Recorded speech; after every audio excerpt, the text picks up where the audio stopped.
modern technologies are power hungry and water thirsty. How far are you willing to engage? Because there's two groups of people, those who stand to gain monetarily and those who stand to gain from the comfort and ease perspective.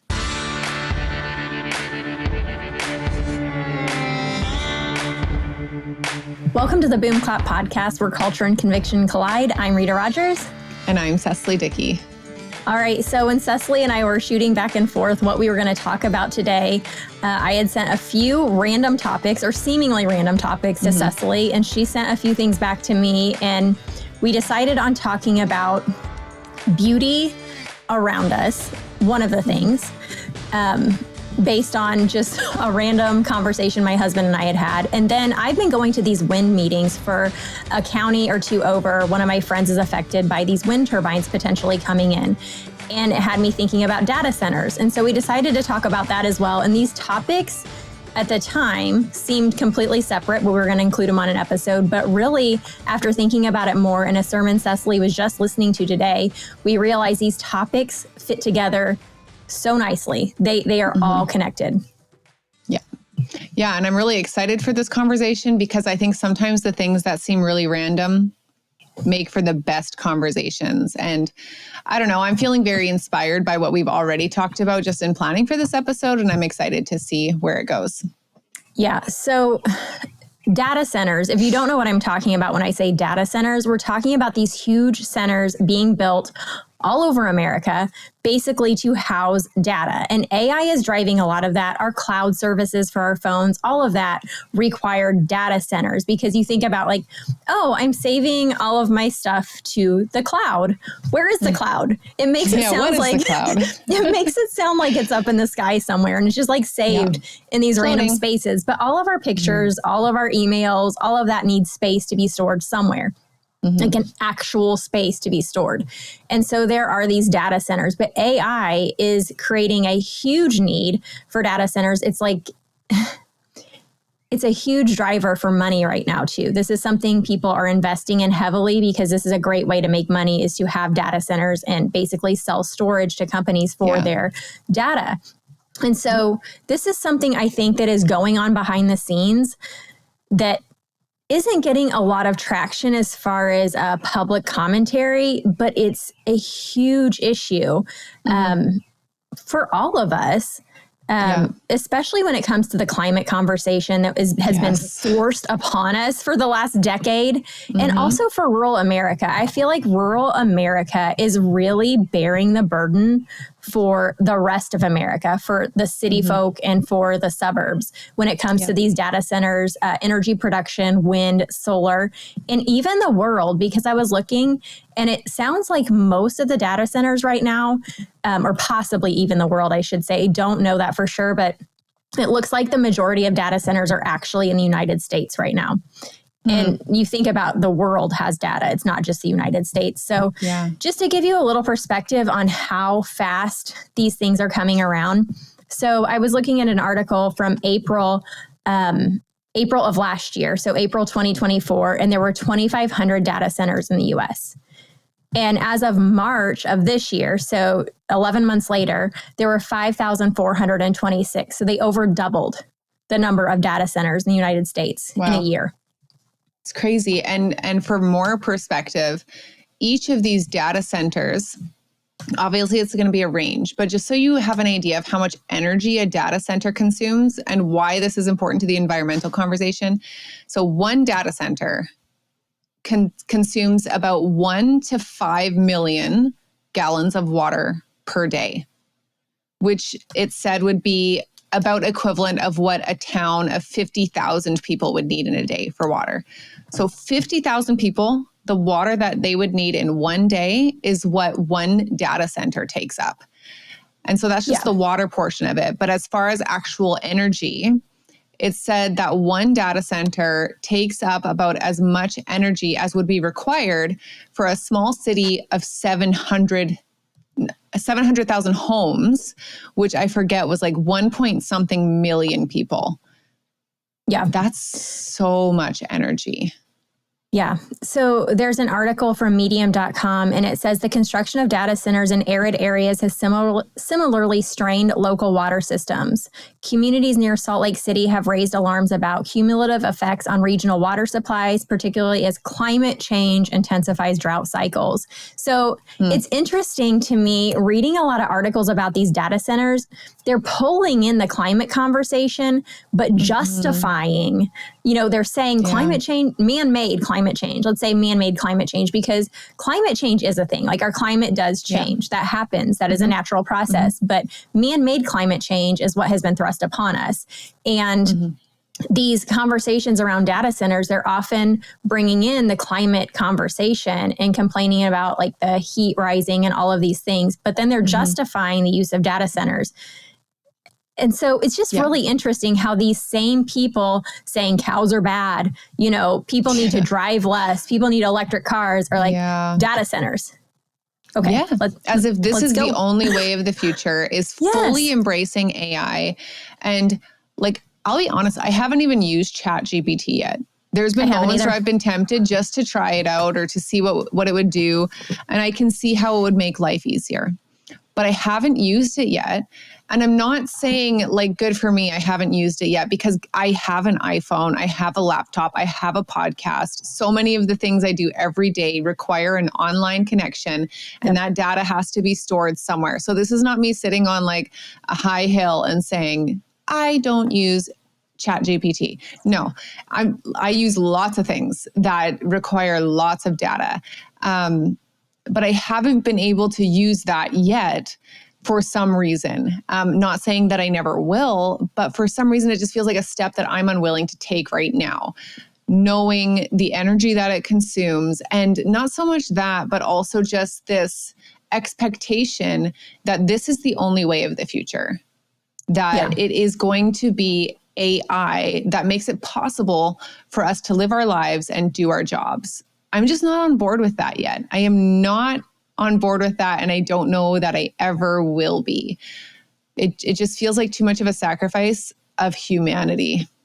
Yeah. And it is justified a lot. And so like getting back to the energy conversation about it, they acknowledge that it takes a lot of energy. Like we looked at, Rita sent me multiple links this morning, read through them, and we'll make sure they're linked in the show notes.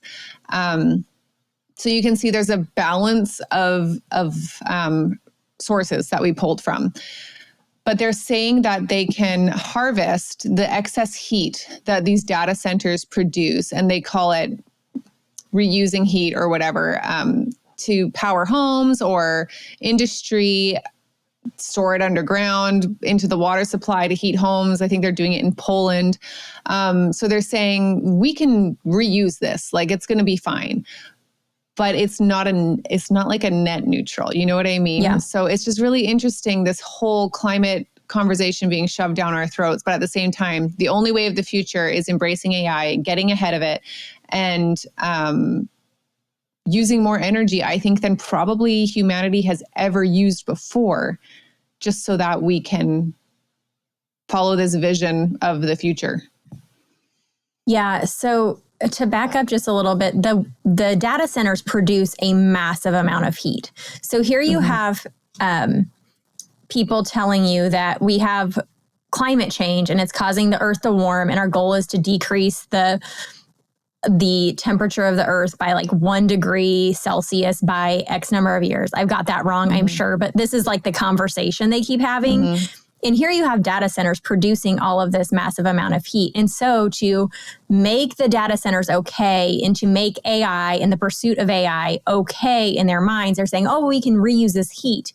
And so I'll read a little bit of this article here just so you can hear what they're saying. And some of the language they use, they say, at first glance, the megawatts of heat given off by data centers, and they call it server farms. This is something else very interesting, I think. With whether you're talking about wind, solar, data centers, they include the word farm in all of them. So they can use agricultural land? Yes. I think so. They can use agricultural land, and also to make them somehow, like when you say the word farm, that like elicits a picture. Like you get a picture in your head. Pure, natural, the way God intended. Yeah. it sounds so much different saying server farm than data center, right? So you just get a different picture in your head. And they do this with words all the time. But anyway, the heat given off by data centers, or server farms, as they like to say, seem like a real waste of energy. Yet they also represent a unique opportunity for recovery, harvesting, and reuse, an opportunity that companies like Facebook's parent Meta have taken in full stride.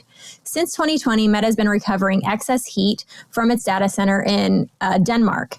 There's an interesting BBC video tour of Meta's facility here, so you can watch and see their data center. Similarly, there's about 10 other full-scale projects from the other data center operators in Holland, as well as others in primarily Europe.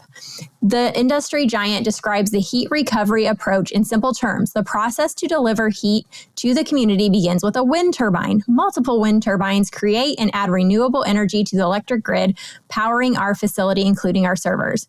We will direct air heated by the servers over water coils, which recover the heat by raising the temperature of the water. And then basically a heat pump pumps it out. Hot water is delivered to a network and it's distributed throughout the community and used to heat homes. So there's a couple of things I find interesting there, but they say at first it seems like a waste of energy, but it's a unique opportunity to create energy. So it is a waste, and they're trying to find a way to offset somewhat, but then it all comes back to the mighty wind turbine. Well, okay, before we get into wind turbine. I don't want to go there yet. I'm just saying, like, it's crazy how it's all connected. It is.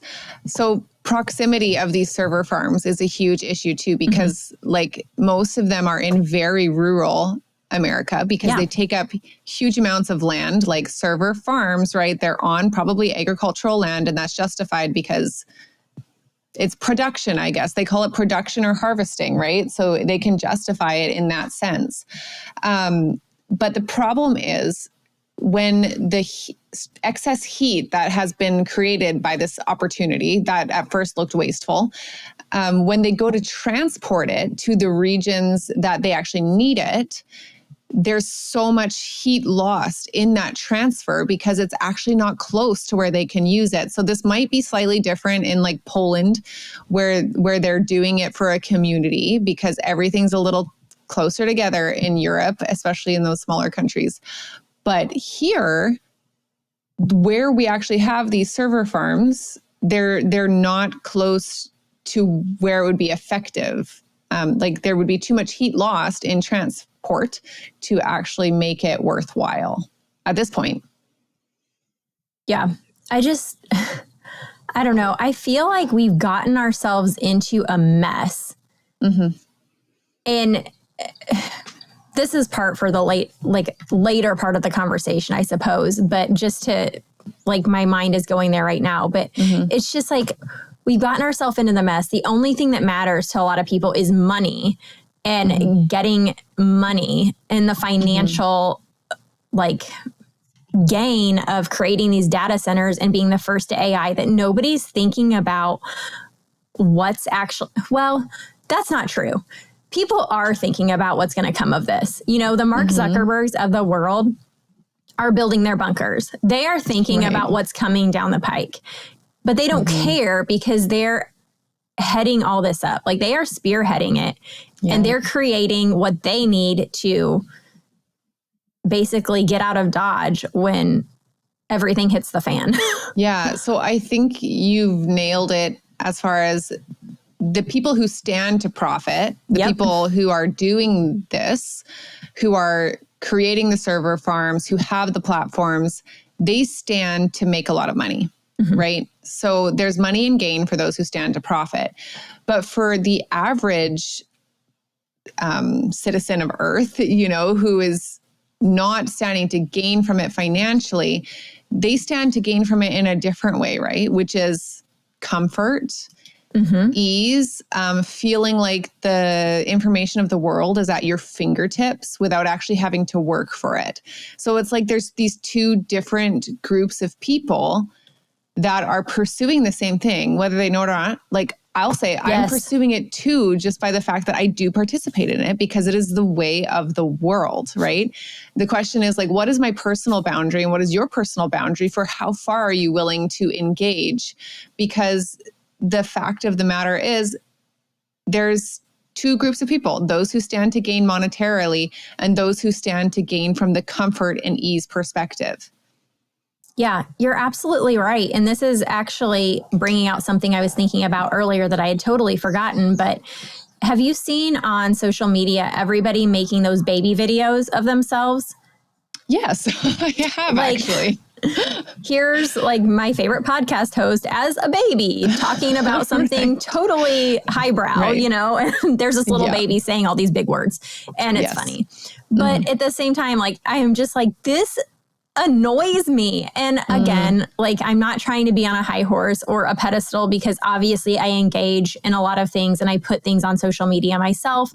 But the AI burden is huge when it comes to the data centers and everything, you know, and you're like, what are you willing to participate in? Like not most, but some of the people I've seen posting these videos out are people that have been, you know, warning about AI and what's going to come of it for years. And so when you see somebody warning about AI and talking about AI and how crazy it is and all of the bad things it's going to bring to the world, and they post a baby video of themselves, I'm like, like, why? Yeah.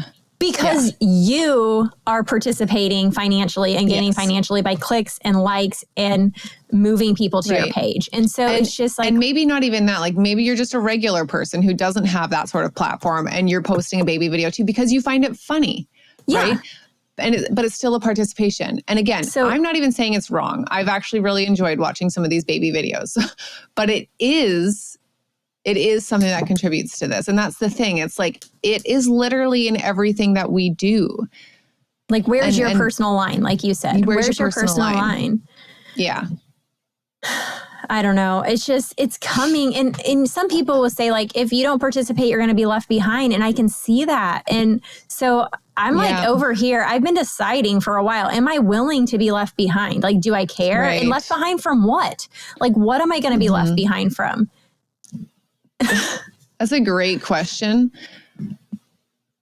And it's one worth seriously pondering. Am I willing to be left behind? And what am I being left behind from? Because when I even think of the future of education, I'm like, if we embrace this AI future, what's the point? What's the point of knowing how to write a paper? What's the point of memorizing history? What's the point of any of it? Because you won't need to do it. So am I willing to be left behind? I've gotten messages from people whose children go to schools, and actually a local school, I suppose I have heard also, is using AI, is encouraging kids to use AI to write their papers because AI is the way of the future. And teachers are using AI to grade the papers. So then when the same school systems try to tell me that, like, I'm silly for homeschooling, I'm like, for what? Like, why would I send my kids to a school to use AI? Like, they could do that at home. I don't know. And your muscle of your mind is going to atrophy. Like I haven't worked out, like, I mean, I'm walking and whatever, but I haven't lifted weights aside from like once last week in like 3 months, you know? And it's like, I can tell a difference. Like, the muscle that was there is not as prominent as it once was. And I would think, no, and I shouldn't say I would think, but I would believe that the mind atrophies even faster. Especially when you consider, like, okay, if we're sticking with the working out metaphor, I haven't worked out really regularly in 3 months. I can tell my muscles aren't the same as they were, right? But it's just that my life is the same otherwise. I'm just not doing 20-minute workouts 3 or 4 times a week. But otherwise, my life is the same. Whereas with the mind, if we stop using it and let AI do it, we are replacing that with something else, right? So it's like, not only are we not having to think for it, but now it is actually thinking for us. You know what I mean? So it's not like you're not just lifting a weight. Yes. It's like a passive physiotherapy is what it's like, which there's a place for passive physiotherapy, but not if it stays there, because then you're just going to get worse. Yeah, that's a great analogy. Absolutely. And this is one of the reasons you said, like, I'm not sure why you haven't engaged in ChatGPT. And I was kind of like, yeah, but this is one of the reasons I haven't engaged in it. I don't want to get dumber. Yes. Like I already find it hard to find time to sit down and read for an extended period of time with a 2-year-old and things. But I don't know. I don't want to replace that free time I have. I don't know. Maybe I would have more free time. Maybe if I used ChatGPT, I would have more time to sit down and read. I don't know. But but I do think, like, even when it comes to like a friend was saying that she uses it maybe to generate captions or commentary for someone that sounds a little bit better. It sounds a little more polished. And I'm like, but could you have done that if you had applied yourself a little bit more? Could you get better at that? And I know it wouldn't be as fast, but what would that benefit be for you? Yes. Well, that is probably, when you say it wouldn't be as fast, but there's benefit in that, like Amber Landry, I watched a video that she had on Instagram today, and it was someone else's audio that she had done a video with. Just talking about, how important it is to allow our kids, and I would argue ourselves as well, to experience frustration and to sit in that in the learning process. Because like I said earlier, like it's part of the human experience, right? We are not created to be like robots, to be these computers that function at the highest level all the time. We're actually meant to learn and grow and be sanctified by the Holy Spirit through trying hard things. And so if you are using AI to create captions and stuff, is it actually a fair representation of the services that you offer? Maybe it is, because maybe you're really good at the skill that you have that you're offering to people, and maybe you're just bad at communication, right? So I don't want to broad brush that too much and say it's not a fair representation of what you're going to offer, but it isn't actually you. And it's one thing to have an assistant who you work with and you talk with and say, this is the vision, can you make it happen? Someone that you can talk back with and go back and forth and make sure that you have a unified vision for your business, your company. But to just say, well, the computer is going to do better, so I'm just going to leave it at that. And I don't know. So yeah, I can see both sides of it, because now it does free that person up to get better at whatever it is they actually offer to people. But I just feel like there's something being missed there. And it brings me back to education. Like, what is the point of learning all of these things if we don't actually need to use our minds? And if we don't need to use our minds, what is the point of living at all? Yeah. To consume.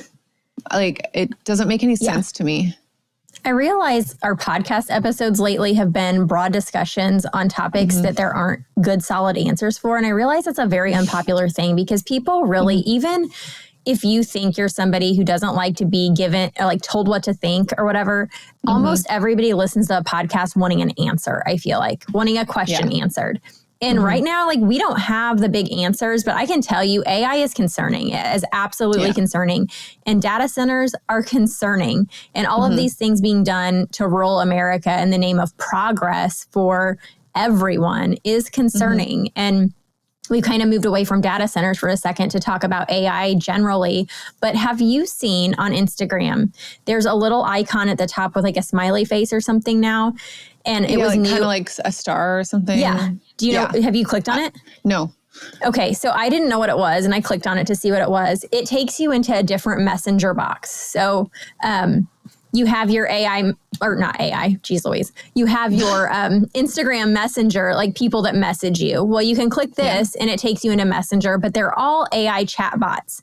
And so I was like, oh my gosh, what in the world? There's one that's your sister, your AI sister, your BFF, your psychologist or something. So like you can chat with all these different AI, like, I don't know what you even call them. They're like AI versions of what a person would be, who would be your sister if you don't have one.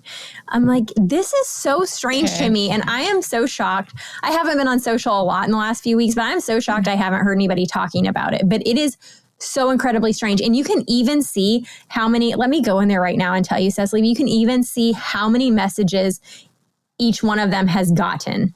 So like, for example, love and relationship problems has gotten 737 messages. Photo generator, framing life's masterpieces has gotten 340,000 messages. From Story people. writer, gay best friend. This is your gay best friend. He's gotten, Right. I wish you could just see these pictures, Cecily, has gotten to, because they have images of like who they are. It's like pink and blue and he's holding a little chihuahua. 232,000 messages. And also like how stereotypical, right? That's what I was just like, thinking. Stepsister has gotten 4.3 million messages. So you're supposed to be able to like message this AI bot and they're going to message you back and you can message back and forth, just like you're messaging someone who, if they were your stepsister, you'd be chatting up with them. That's really sad. It's very sad. I was listening to something the other day, it was some sort of talk, and the guy was a pastor and he was telling the story of this guy that he met.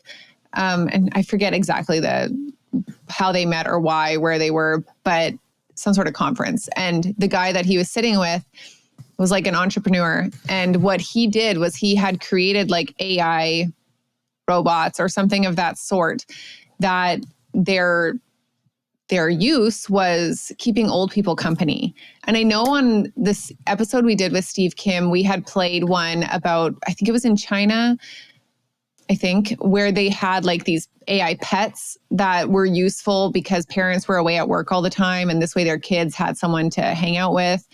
And so this one was, this guy had these AI friends for old people that weren't necessarily totally all there cognitively, or maybe they were also, but just needed companionship. And so these two men were kind of in agreement, like, this is good. Like, this is a beautiful thing that, we can provide that for people that need it. And I can see that, because the sad reality of the world we are living in is that there are a lot of really lonely elderly people who don't have people in their lives to keep them company or to even benefit from the wisdom they have. Like, this brings us back to the where is the village conversation. Where is the village for these elderly people that now they need AI robots to keep them company? And so I can see why they're saying, yeah, this is a good thing. But also it's a heartbreaking thing. It's heartbreaking. Because of the reality that we're actually not there for our family members. Yeah. To the point that it's such an inconvenience to us to have to take a break from our regularly scheduled programming. So we just think, let's get them an AI robot friend instead. They won't even know the difference. Yeah. I don't know. If you think about how much time people on average spend on their phones per day, if a little of that time was shifted to texting with your elderly family member, calling up your elderly family member, or going to see them if you live near, I don't know. This is just all really sad to me. It is. And it's like, these things weren't an option in the past. And no. So I believe it's probably true that a lot of elderly people were probably neglected, in the past. Yeah. Like, I don't want to paint the past all rosy and be like, well, because this wasn't an option, everyone took care of their family into their old age. And I'm sure there were cases where that didn't happen, and that's awful. But I bet you, by and large, the family unit actually took care of their elderly family members in a greater proportion when this wasn't an option. Yeah, I bet so too. And when nursing homes weren't an option, like the list goes on and on. Yeah. I don't know. I just feel like we're at a major crossroads in time right now. I don't know. Are you ever just driving down the road and you look at people going about their normal lives, like everything's just normal, and you're like, man, stuff's about to get weird. That's just how I feel right now. Like, I feel like we're all going about our normal lives and there's all this stuff happening, not really behind the scenes. It's happening right in front of us, whether we're choosing to look at it and see it or just choosing to kind of shove it aside and ignore it. That's on us. But I think for the most part, it's kind of getting swept under the rug, and we're just kind of going along with our normal lives, not realizing how weird things are about to get. Right. Okay, so I don't do that when I'm driving around looking around at people, but I can see that you would. But what'd you say? But I can see that you would. Okay. Yeah.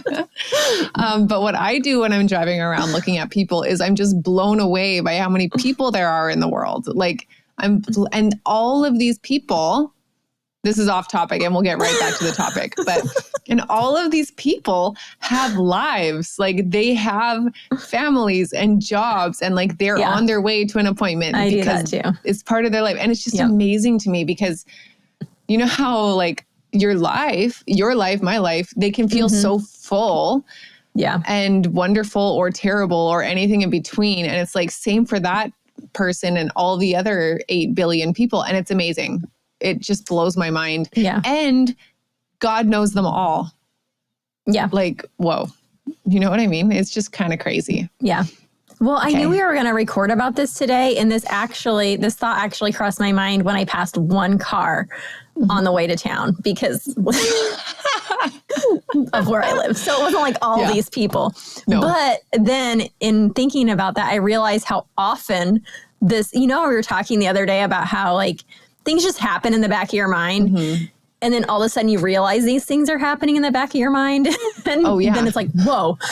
Yeah. But I realized at that point that I'm thinking that thought a lot about how weird stuff's about to get and people don't even know it. Do you remember last summer when my kids, for some horrible reason, were playing summer baseball? Again, if your kids play summer baseball, more power to you. Not for me.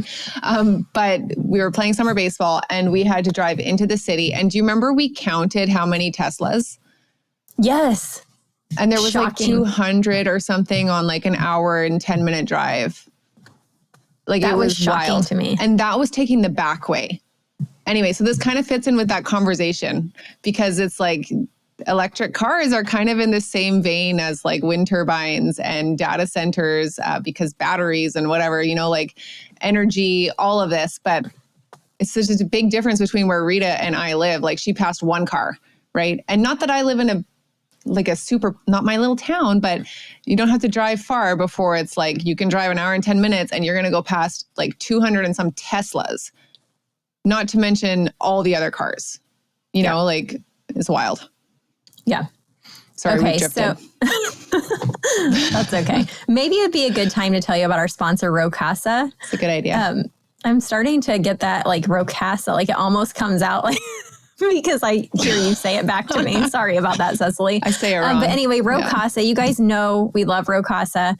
We have products. I actually should take a picture of my cabinet in my bathroom because it's like stacked about, I don't know, probably a foot deep with Rocasa products right now. We just love them. We use them for our skin now because they have a great skincare line. We use their body wash. I love their shampoo, their dish soap.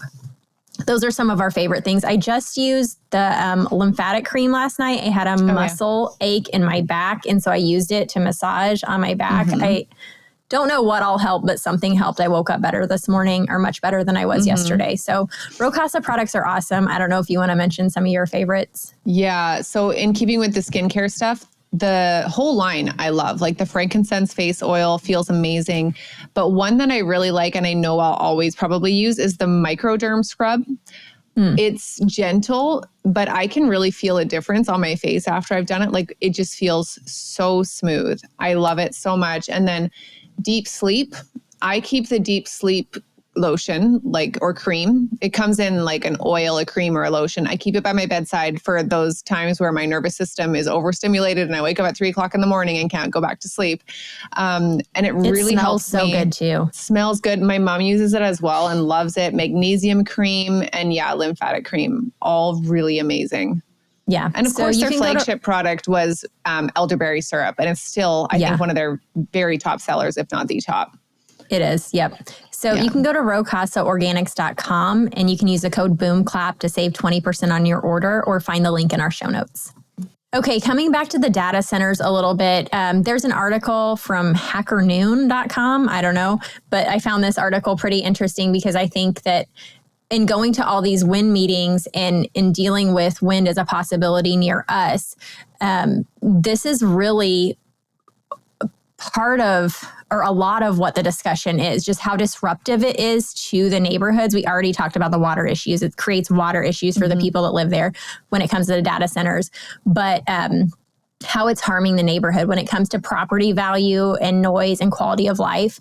So this article says, are data centers already ruining neighborhoods? Says the residents of sleepy tree-lined subdivision of Great Oak didn't realize what was in store for them when construction began for an Amazon Web Services data center.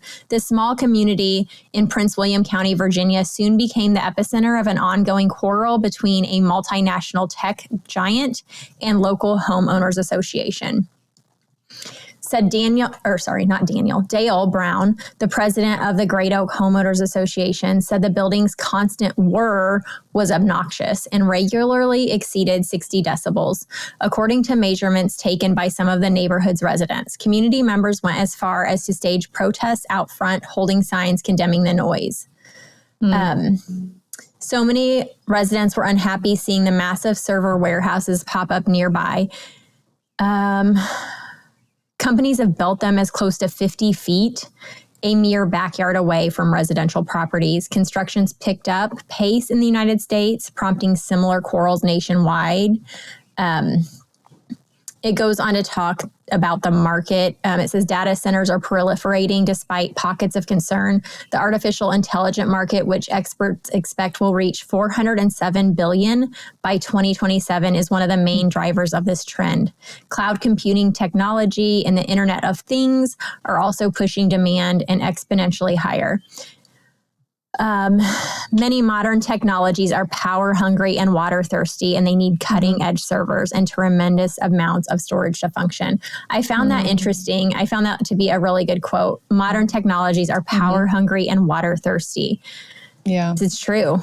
I'm writing it down because that's powerful, right? Like we think we've come so far as humanity that we have artificial intelligence, but the fact is it can't actually function without what God has already put on the earth to give us energy.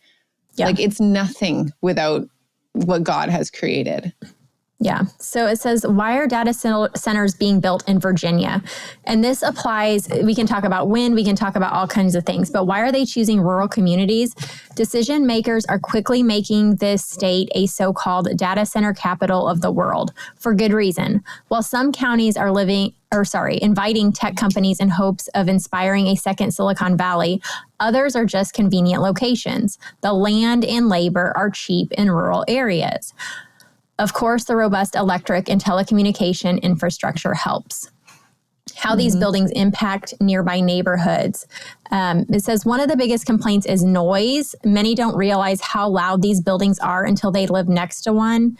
Other common concerns include resource usage, greenhouse gas emissions. So back to the they're not green, and that's the whole pursuit we've been supposed to be under for the last decade or so. Traffic congestion and potential pollution. And they use between 1 million and 5 million gallons of water a day. So super water thirsty. Yeah. And I mean, the sound, to be honest, I can hardly handle the sound of my husband breathing at night. I couldn't imagine if I was listening to this constant whirring, you know? That would be hard. All right. And so for the money aspect of it a little bit, it says artificial intelligence, this is from authority.com, is reshaping the digital landscape at an unprecedented pace. I thought this was a great comparison because a lot of us can remember the 90s. It says it's reminiscent of the transformative wave in the internet unleashed in the late 90s. In just a year, investments in generative AI skyrocketed to $25.2 billion in 2023, nearly 9 times the previous year's figure. So I didn't look up what the numbers are now, but 9 times in 2023. I imagine this is like 10 times that now. And they said projected to be 407 billion by 2027. So I think looking at the 2023 number, 25.2 billion to 407 billion by 2027. Is that what it said? So in 4 years, growing that much. Yeah, it's wild. And like wild. Bringing the 90s into it is good for another reason as well. Because like, think of, like, I grew up in the 90s and that was my childhood years. Like I was born in 88. And so the 90s was my childhood. And it was not that long ago. Like in the grand scheme of things, it is not that long ago. And my life was completely different than what kids' lives are nowadays. Like the other day, my son asked to look something up. It was super, like just something he wanted to know, really random. And maybe this makes me a bad mom in some of your eyes that are listening, but I was just like, no. I'm like, I'm going to let you just sit and wonder about that for a while. Because you know what? When I was a kid, like here goes that like old lady talk of like, back in my day, we had to walk barefoot uphill both ways. But it's like, this wasn't an option. You didn't just get to like look up something just because you wanted to know it. Like there's nothing wrong with wanting to know something, but there's also nothing wrong with sitting in the unknown for a while. You know, like we just did for homeschool an unsolved mysteries unit from Gather Round, and we really enjoyed it. But it took us all a few lessons to start enjoying it, because do you know how hard it was for us to just accept the fact that these are unsolved mysteries? There's so little nowadays that we can't just look up and find the answer to, right? But these are genuine, like unsolved mysteries. And we just had to be okay with like, well, here's some theories. What do you think happened? The Bigfoot unit, right? Yeah, Bigfoot was in there. So I'm just joking because I just remember Weston on the episode we did with them calling it the Bigfoot unit. And I'm like, did a whole unit? You're like, no, we did not do a unit on Bigfoot. No, it was not a whole unit on Bigfoot. But like one really interesting lesson was it talked about Amelia Earhart, right? And it talked about the theories about what happened there. It talked about that Malaysian air flight. That was more recent, like 2014 or something. Yeah. We watched a whole documentary on that a while back. It was really interesting. Yeah. I mean, I have a feeling I know what happened with that one just based on like the research that we did. But what was uncomfortable about the unit is it just like reminded me how there's so little mystery anymore, because if I need to or want to know something, I just look it up. And here's some real life mysteries, like how actually were the pyramids built? You know, like we don't know. No one can understand how that happened. How did Stonehenge form? Like, how did they get those massive rocks all together? Like, what happened with Amelia Earhart? Like, you know, like it was, and the first few lessons, the kids were like, this is awful. Like, I just want to know what happened. And I'm like, well, we can't. That's it. And it took us through the book of Revelation at the same time. There was a new scripture memory verse every week that all just kind of focused on like the mysteries of God and like it's his to reveal. And anyway, it was really good once we got past the discomfort. But yeah, like in our childhood, we didn't have that option to just look something up. We thought something and then we would either fixate on it for a while or we would just move on, right? Like, are we creating a culture of OCD because I think it's creating a massive pressure because people feel like they need to know everything all the time. Yeah. Yeah. Which is hard. Yeah. Like it's a hard. It's impossible. Yeah. Anyway, it was interesting. And the 90s were very different from being raised as a kid in the 2020s. Like, I don't know. Yeah. Maybe I should say, look up whatever you want all the time. But I just think in the same way that we say frustration is good for kids when they're learning something, so is learning to wait sometimes. Yeah. Agreed. Okay, speaking of how things used to be, let's transition to the beauty side of this just a little bit.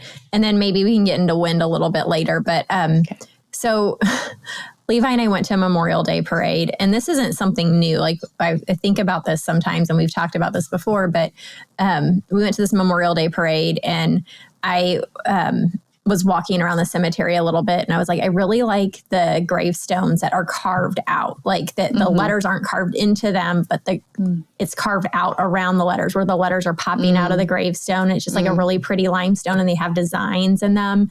And all of them are a little bit older, usually from the late 1800s. And I'm like, they just don't do things like that anymore. And they're not polished, shiny, and they're not a dark. They're just like real pretty and classy looking. I think classic looking, classic, same thing. But, anyway, I was telling Levi that I really like those. And he's like, well, you can get those still. Like somebody would do them if you really wanted that, you know? And I'm like, everything's just uglier now. And then I started going into everything's worse. Like we just watched the Indy 500 the day before and they had like this DJ up there, like doing all this stuff. And just like everything used to be more well done. I feel like not so like, I feel like things now are either very streamlined and simple looking or gaudy. Does that make sense? It's not like just a very classy, beautiful thing. And so I had said that to you, and then you ended up sending me a sermon portion that was really good. And I feel like this does all go together because when we look around the earth, and I live in the country, and it's very flat here. It's not mountainous and beautiful like where you live, but it's beautiful in its own way. And we're just throwing all of this technology and stuff like monstrosities in the middle of God's creation in the name of what? You know, it's all a facade. It's all fake. The wind energy, the solar energy, like it's all a lie. They call it renewable, but the only thing renewable about it is the sun shines. Most of the time. Today, it's not really. It's pretty cloudy. And the wind blows a lot out here. But the batteries that it takes to store the energy is not renewable. The solar panels themselves are created and not renewable. They're pieces of junk that will go into landfills in a few years. Same thing with the turbines. So it's all a facade. And we're taking for granted the beauty around us for money. Yeah. I'm just having a picture in my mind right now of just like Europe, thinking of like the UK where you have this real clash of the old world, right? Like these beautiful buildings and architecture right next to like the most modern, sleek cement glass product of the 21st century, you know? And it's like a contrast of the two worlds. But maybe I'll play a little bit from that sermon talking about this thing. This is St. Vitus Cathedral in Prague. Whatever you want about St. Peter's and all this is the most beautiful cathedral in the world. Don't at me. It is. All right? So Charles I instructed its building in 1344. Here's what's fascinating about the cathedral. It took 600 years to build. 3 different architectural styles brought to bear on the building of this cathedral. If you ever get to Prague, I don't know if you will, put it on the list. Even if you're like, I don't like all that. This will take your breath away, right? There's a story about the building of this cathedral. A traveler comes up to these 3 stonemasons that are putting this thing together, and he asks the first, hey, what are you doing? What are you working on? And the first guy says, hey, I'm laying bricks. And so he asked the second guy, what are you doing? He said, I'm building a wall. Then he asked the third, what are you doing? Third looks up, sweat on his brow, eyes full of vision, and he said, I'm building a cathedral for the glory of God. Same work, 3 different perspectives.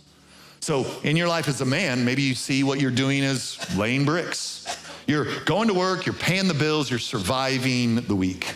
Or maybe you see it like you're building a wall, you're raising a family, you're keeping life in order, you're doing the best you can.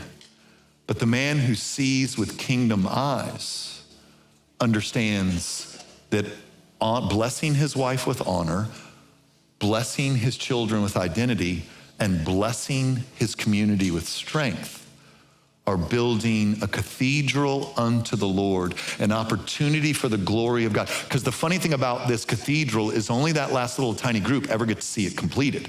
So most of the men who worked on building that thing never saw it. They knew it was coming and they built into it. Stop it there, but we'll link this episode in the show notes. It's from the Village Church. And so I think this is Matt Chandler preaching. I don't want to credit the wrong person, but I'm pretty sure it's him. And it was a great sermon. It's a sermon series actually for men, but there's so much in there for women too. But But it just struck me like it took 600 years. So guys, look it up. St. Vitus Cathedral. Vitus is Vitus in Prague.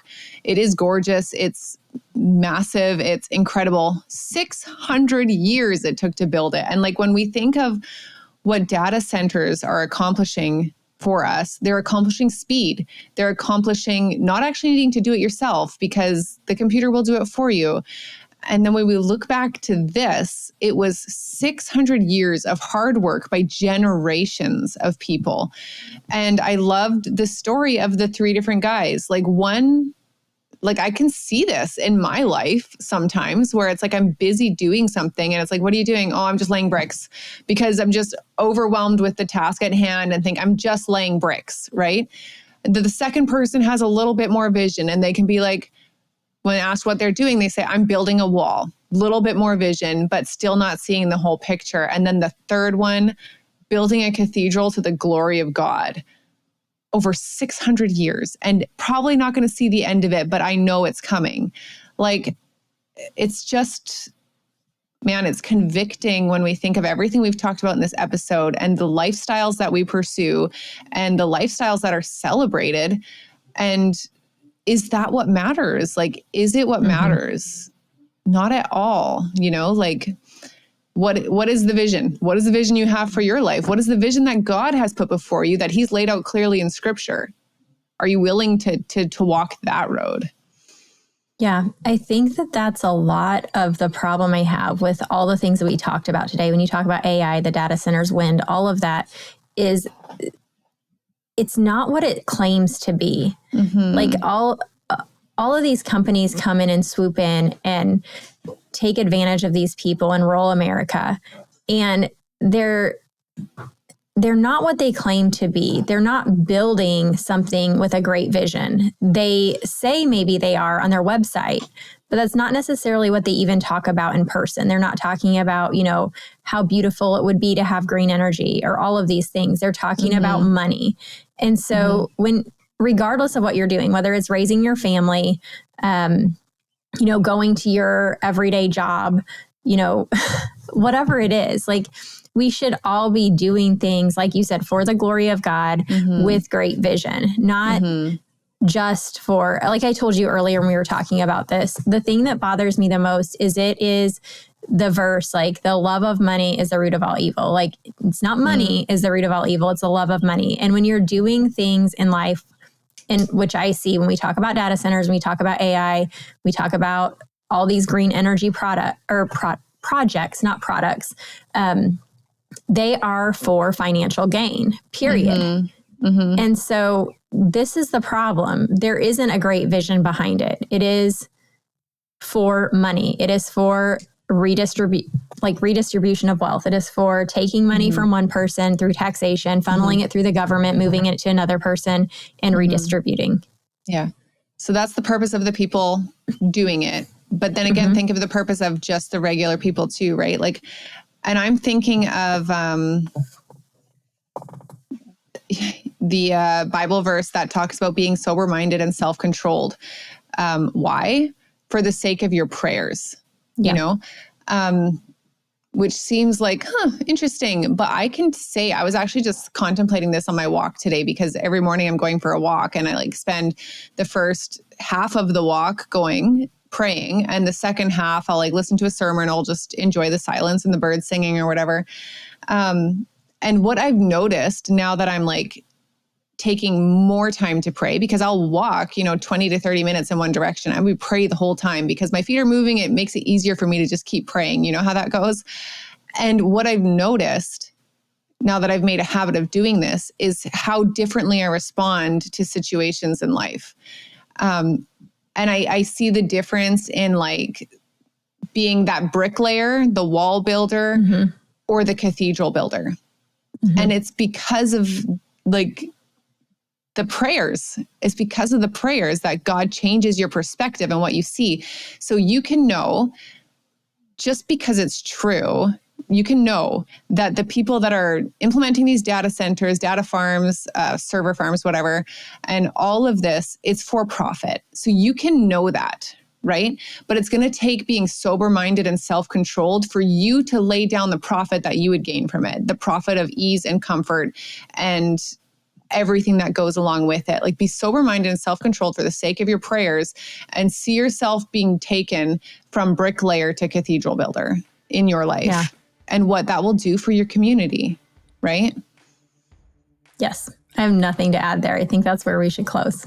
Okay. Well, thanks for listening, you guys. We're having so much fun with these bi-weekly episodes that come out on Wednesdays. So make sure you're subscribed, following, tuned in for these, because the conversations are always fun and we never fully know where they're going to go, which I think is what makes it the best. So if you haven't yet, please leave us a rating. I was trying to combine rating and review and it just didn't work out. Leave us a rating or a review if you haven't done it yet. We would so appreciate it. It helps us find new listeners, which is really important in the podcasting world, obviously. So we appreciate you guys doing that. You can always find us on Instagram at Boom Clap Podcast, or individually. I'm on Instagram at Cecily.Dickey, or my website, thegracetogrow.com. And you can find me at RitaRogersCo.com or Rita Rogers Co on Instagram. Thanks for listening.